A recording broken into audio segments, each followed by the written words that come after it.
بعضې موږ دومره نراني وی کو په دې خبره باندې کافر کېږم ام پې سلام ناچوما کو په دې خبره جهنم ته ځم نو ام پې سلام ناچوما کو په دې خبره دنیا نه کافر تېرېږم ام د پلار او د ورور مړي نه نه ځمه.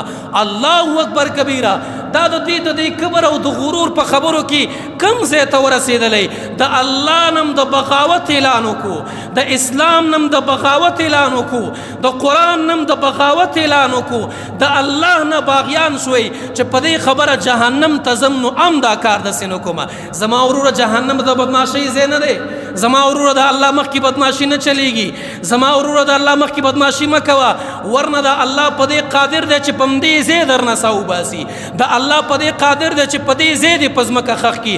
هغه قارون چې تا نه لوی مالداره دی، هغه قارون چې تا نه ورسره لوی پروټوکولې وي، خو چې کله خبره د کبر او د غرور راغله او ویلې چې کافر کېږم پې امې کومه، الله په ځمکه خښ کو خښ یې نه کو، الله په ځمکه ډوب کو ډوب یې نه کو.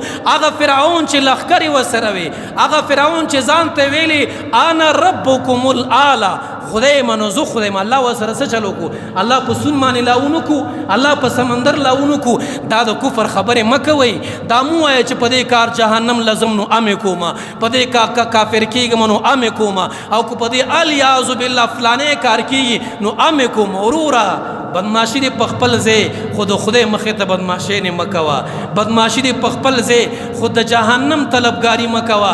بدماشي دې په خپل ځای، خو دومره لوی لوی مه وایه. دا داسې جملې دي چې په دې جملو د انسان نه ایمان وځي. دا داسې جملې دي چې په دې سړی د ایمان او د اسلام نه خلاصېږي. او موږ دا کوو نه کوو دا خبره چې په کافر شم.